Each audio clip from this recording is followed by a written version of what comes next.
The Johnson Wax Program with Fibber McGee and Molly.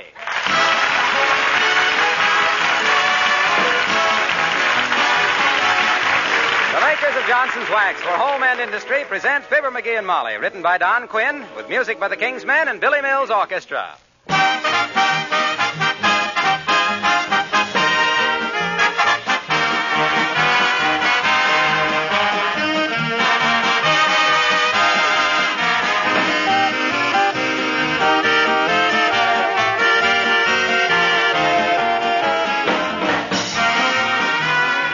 I'd like to tell you again tonight what I mean by wax housekeeping. It helps explain why, for over 50 years, Johnson's Wax has been increasingly helpful. When you think about it for a moment, you'll realize that package of wax on your shelf is not just a product, it's a method of housekeeping, a means of protecting all kinds of surfaces throughout your home, a way to save you hours of work all through the year, and still have such beautiful floors, furniture, and woodwork that your friends envy you. When you apply Johnson's Wax to wood, leather, and metal surfaces, you are protecting them with an invisible but tough shield, a shield which guards them against wear and dirt. When you polish that wax shield, your floors and furniture glow with rich, mellow beauty that increases with each application of Johnson's Wax. When you consider the many extra uses for this wax throughout your home, you'll understand what I mean by wax housekeeping. With genuine Johnson's Wax, either paste, liquid, or cream.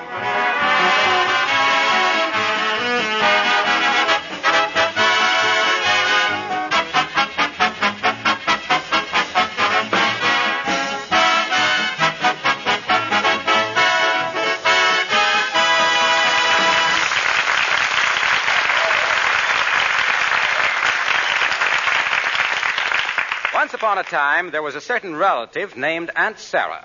Aunt Sarah was in the chips. She was a Tootsie with a roll. She had bigger diamonds than Wrigley Field and the Polo Grounds, and a greenish complexion from peering into safe deposit boxes. And like lots of people with all that moolah, she was tighter than a bullfighter's pants. She spent her life visiting with relatives. And guess who she plans on staying with now? Right, Fibber McGee and Molly.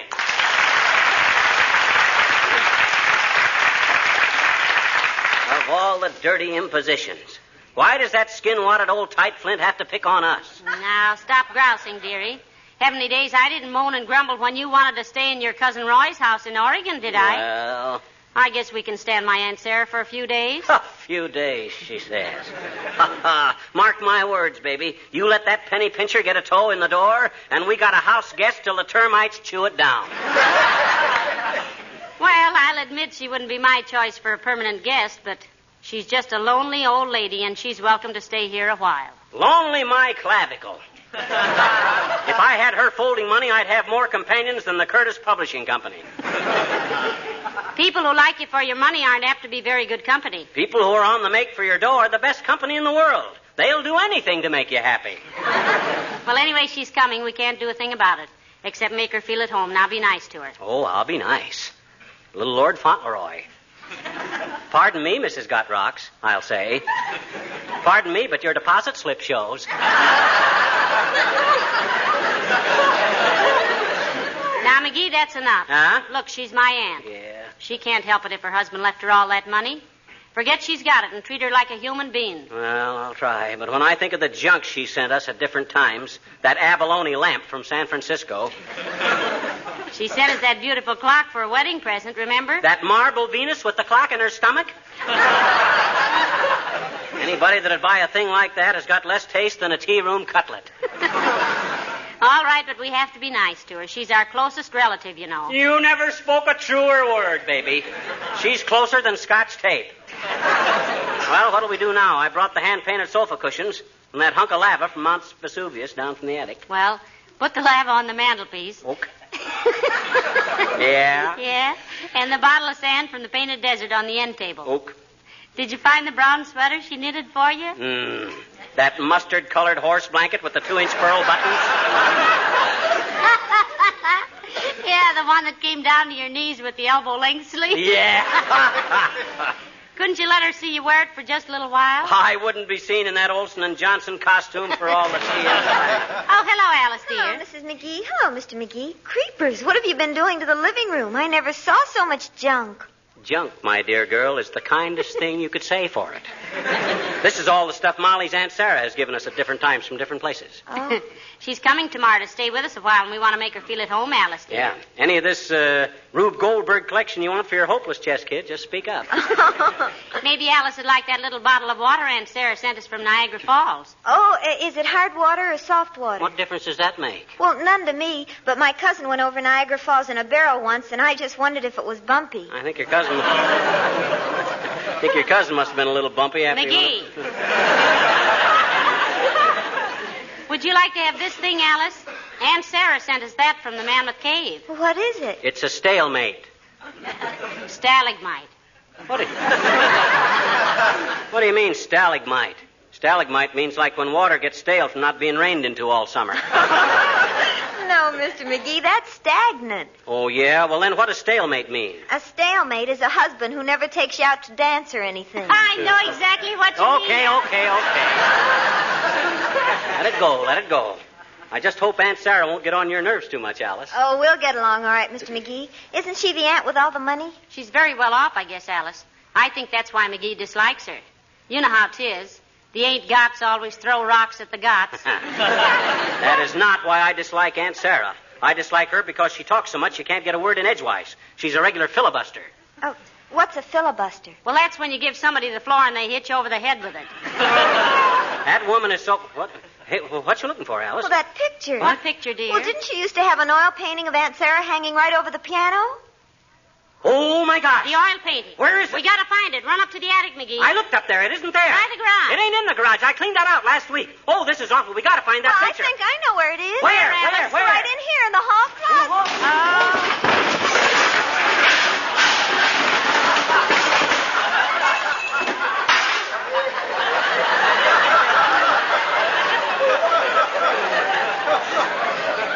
See? Here it is.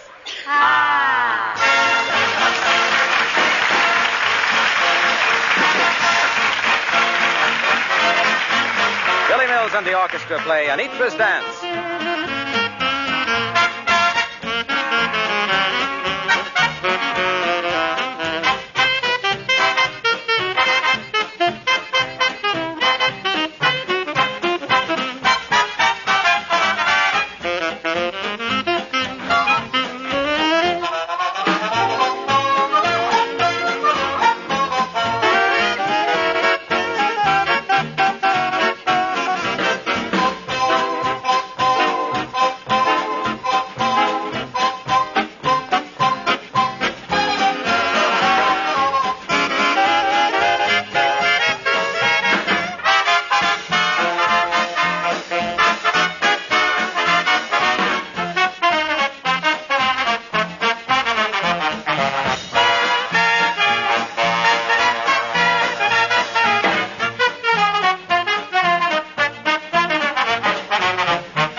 Gee, I wish I had time to get some artist to touch up this painting of Aunt Sarah before she gets here. Certainly looks battered.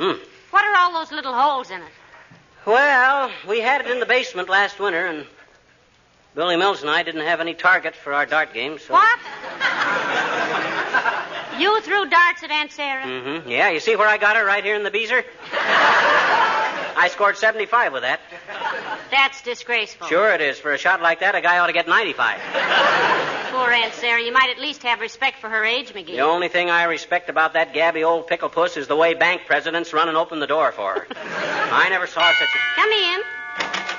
Oh, hello, Mr. Wellington. Ah, good day, Mrs. McGee. What gives you that happy, youthful expression today? And McGee, what gives? Hello, Wellington. I'm not under oath, so I don't mind saying it's nice to see you. Thank you. I see you were about to hang a picture, and what an interesting old painting it is, too. The Hesperus, isn't it?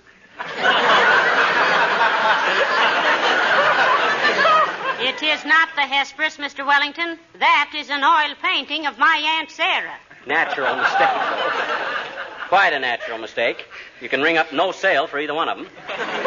Was there something we could do for you, Siggy? On the contrary, old man, there is something I can do for you. What's that? What's that, Mr. Wellington? You will perhaps recall that last Saturday evening, when you attended the Bijou Theater, seats 12 and 14, row G, left aisle, that you experienced some difficulty, some small difficulty, with the popcorn machine in the lobby.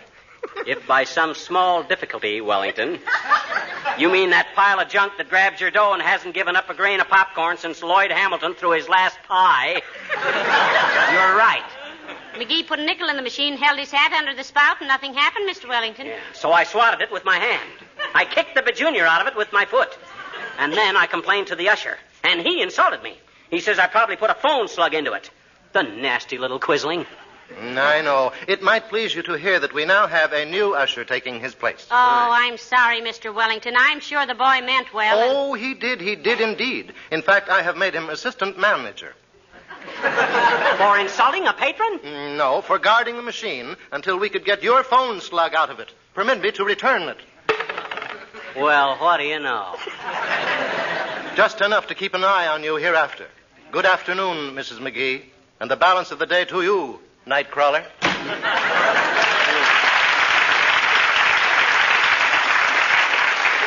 the time ever comes when I let that guy really irk me, I'll box his ears and won't mail him back to him for 3 weeks. But this is your phone slug. So what if it is my phone slug? It's just the same as a nickel. Gee whiz, Hey, where'll I hang this picture? I think right where it used to be, over the piano. Oh, yeah. Aunt Sarah's quite musical, you know. Yeah, I'm not surprised. She's so bow-legged, I'd have said she was studying the cello. This about the right height? Yes, but quite a bit more to the right, dearie. She's a Republican. That's it. Okay. Now, up you go, Aunt Sarah. And hanging is much too good for you. How's that, Molly? Well, how can I tell? You got her face to the wall. Well, that's just till she gets here. No use making it any tougher on ourselves than we have to. Well, that's pretty silly. Though I'll admit Aunt Sarah was never any Miss America. I'd go further than that and say that America would never miss Aunt Sarah. She's positively the... Hello, folks. How's every little... Hey, where'd you get all the bric-a-brac? Some museum hold an auction? No, Mr. Wilcox. These are all things my Aunt Sarah has given us at different times. She's coming to visit us tomorrow. Well, this Aunt Sarah must be quite a character. Character? In neon, brother. That's her picture over the piano, Mr. Wilcox. Poor old soul.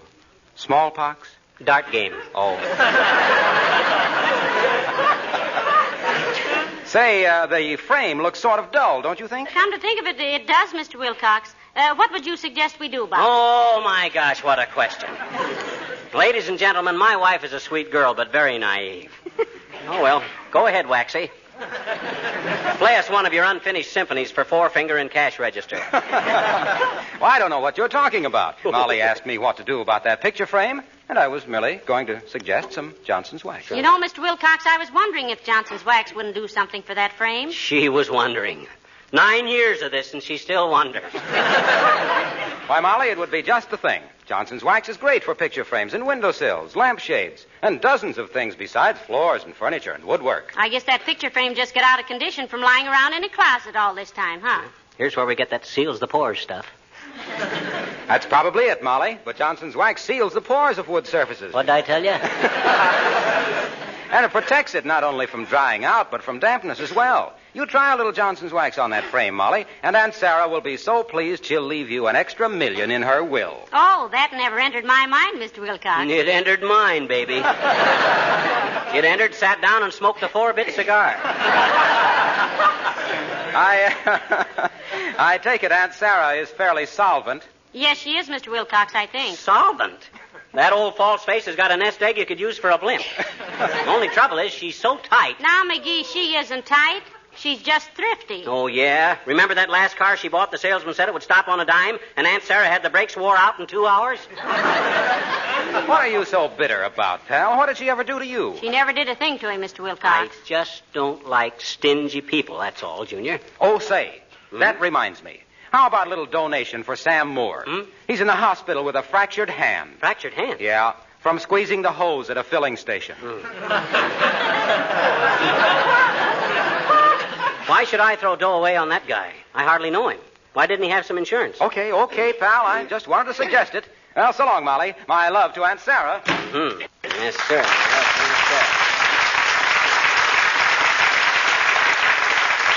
sir. You know, Molly, really, that woman is so tight. You know, she's so tight she has to walk slow or she heats up. Is this Sam Moore a friend of yours? Oh, I've known him for several years.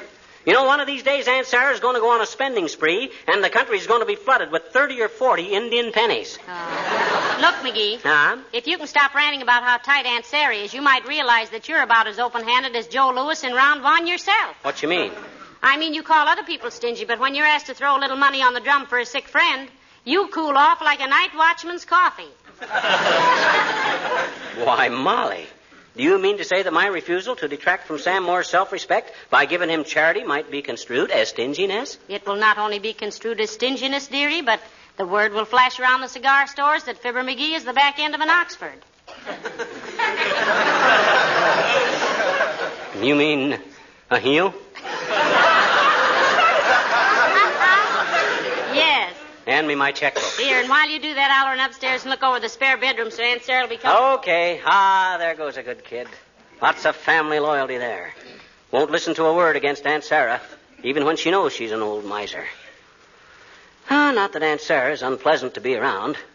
She always smells slightly of mint. Even so. Come in.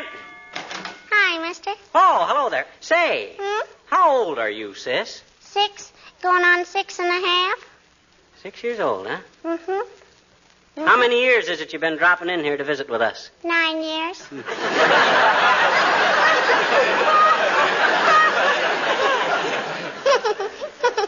It's a wonderful world we're living in, isn't it, mister? It sure is, sis. Wonderful world. And you realize I don't even know your name? I know it. Well, what is it? Ridiculous. No. I meant, what is your name? Oh, Teeny. Teeny, huh? I says your name is Teeny. I know it. Odd name. Why? Oh, I don't know. You don't hear it very often, is all. Named after somebody in the family? No. Huh? Well, what is it, just a nickname? I guess so. When I was a little baby, my daddy called me Martini, and then they just started calling me Teeny, I guess. Oh. Why did your daddy call you Martini? Why'd your daddy call you Martini when you were a baby? He said I was never dry enough to suit him.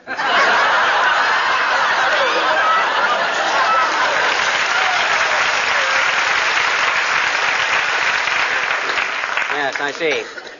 Never mind. How'd you get your stockings all torn like that? I fell down. Mr. Underwood was chasing me and Willie Toops. Willie Toops and me. Gee, what was he chasing you for? He wasn't chasing me. What was he chasing you and Willie for? We rang his doorbell by mistake. What do you mean by mistake? We thought he was upstairs, but he wasn't. Now, you look here, sis. Mr. Underwood's a fine man. Maybe a little too dignified, but a fine man. You know, he used to be United States Minister to Venezuela. Oh, I bet you he wasn't. I bet you he wears a necktie. No. You're thinking of another kind of minister, sis. I mean, he used to represent our country in Venezuela. Oh? Now, then you treat him with a little more respect, you understand? Sure. What'd you say he was, mister? Our minister to Venezuela. Minister. Just keep that in mind. Okay, minister. Yeah, that's it. Now, when you learn a new word like that, Tina, you try to use it till you get used to it, see? Oh? Yeah. After that, the word is a regular part of your constabulary. Vocabulary. Yeah. Now, you think you know how to use the word properly? Sure. Okay, go ahead and use it. Okay. It is now 20 minutes to 3, and I got to scram home. So long, mister.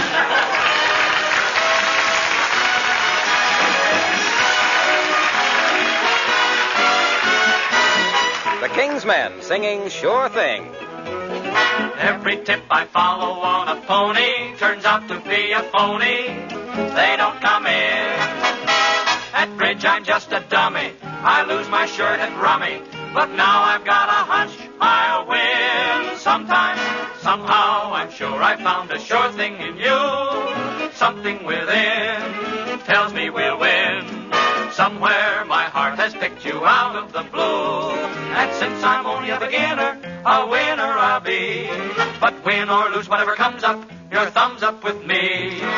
One thing I'm sure of all my life through. If love can figure out a sure thing, that sure thing is you, baby. Sure, sure, baby. When the chips are down, you and I together ought to wow 'em, zow 'em.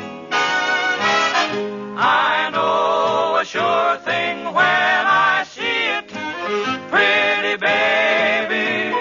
Somehow I'm sure I found a sure thing in you. Something within tells me we'll win. Somewhere my heart has picked you out of the blue. And since I'm only a beginner, a winner I'll be. But win or lose, whatever comes up, your thumb's up with me. One thing I'm sure of all my life through. If love can figure out a sure thing, that sure thing is not the weather. It ain't them bums, the Dodgers. It ain't next quarter's taxes. It's you, you.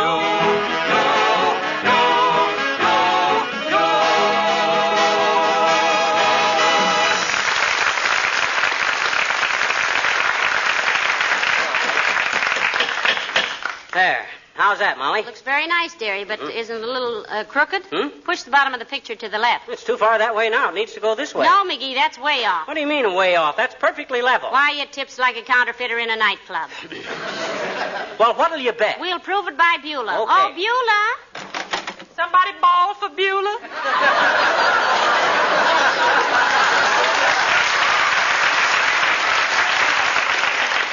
Yeah, take a look at this picture, Beulah. Does it look on the level to you? No, sir. I think the artist was kidding. Now, we mean, is it hanging straight, Beulah? It look okay to me, ma'am. Besides, it don't matter much. Every time a truck go by, every picture in the house go cockeyed anyway. Now, I guess you're not much of a consultant on dynamic balance, Beulah. You got no sense of symmetry. No, sir, but that would be a real good place for it. What? What would be a good place for what? The symmetry would be a good place for that picture. I'm telling you, that's the deadest-looking picture I ever did see.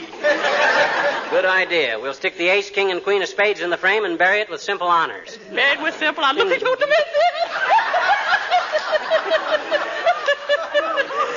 love that man.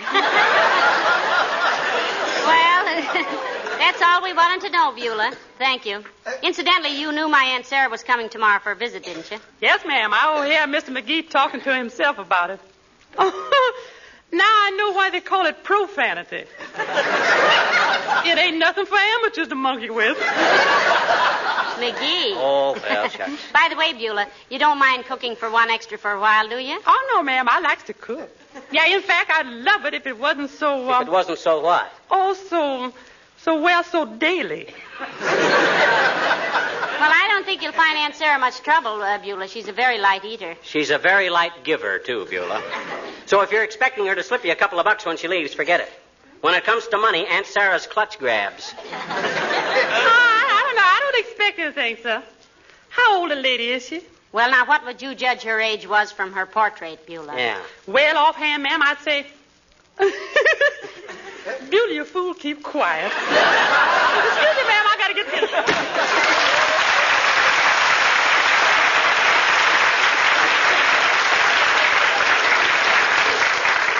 Incidentally, how old is Aunt Sarah? Well, she claims she was Admiral Dewey's godmother, dearie, so draw your own conclusions. Probably attended the Boston Tea Party disguised as a slice of lemon. I always suppose... Oh, dear, Aunt Sarah's picture fell down again. Well, it's just like the old war horse. You never know when she's going to drop in on you. I think I'll just get a couple of 10-penny nails and put them right... Come in.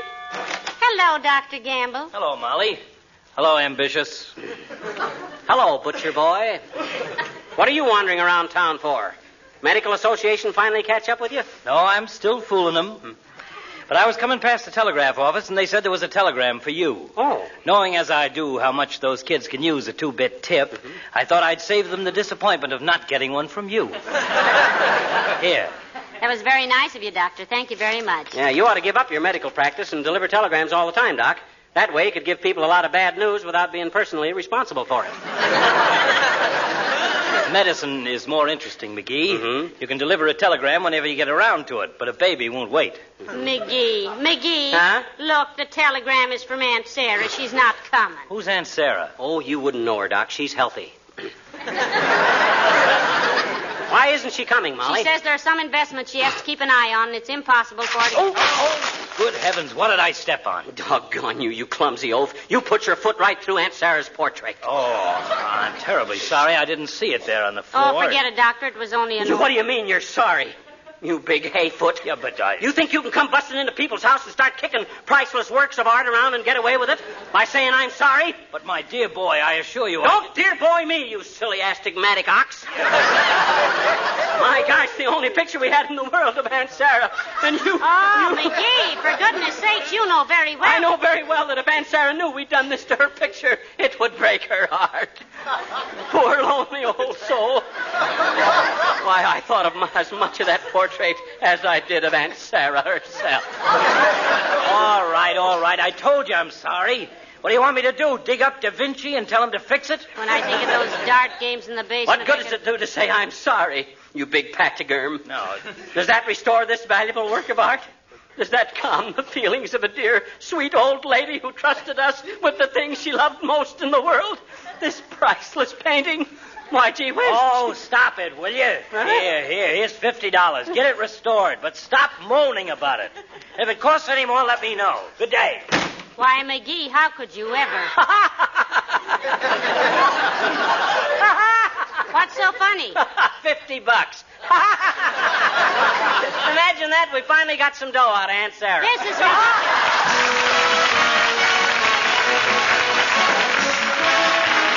Do you spend much time in your kitchen? You probably realize the importance of well-protected linoleum floors. When they're bright and sparkling, the kitchen is certainly a much pleasanter place to work in. That in itself is a good enough reason for using Johnson's self-polishing glow coat. And yet, that's only a very small part of the glow coat story. A more important reason is, of course, the way glow coat protects linoleum surfaces against wear and dirt, how it makes linoleum last 6 to 10 times longer. Another is the way glow coat saves you work. Because it's self-polishing, it needs no rubbing or buffing. You simply apply and let dry. Glow Coat does the rest. Even on linoleum that's been down for many years, Glow Coat works wonders. And if you're putting down any new linoleum, then be sure that from the very first day, it's protected regularly with Johnson's self-polishing Glow Coat. McGee, you've got to give that $50 back to Dr. Gamble. Oh, I will after next week. He's giving me a complete physical examination next week, you know. So what? Well, a complete physical examination like I'm going to have costs at least $20. Yes, but... You think he's going to have the crust to charge me a double sawbuck while he still thinks he's ruined a valuable portrait? Why, McGee, you're a rascally little opportunist. Ain't I, though? Good night. Good night, all.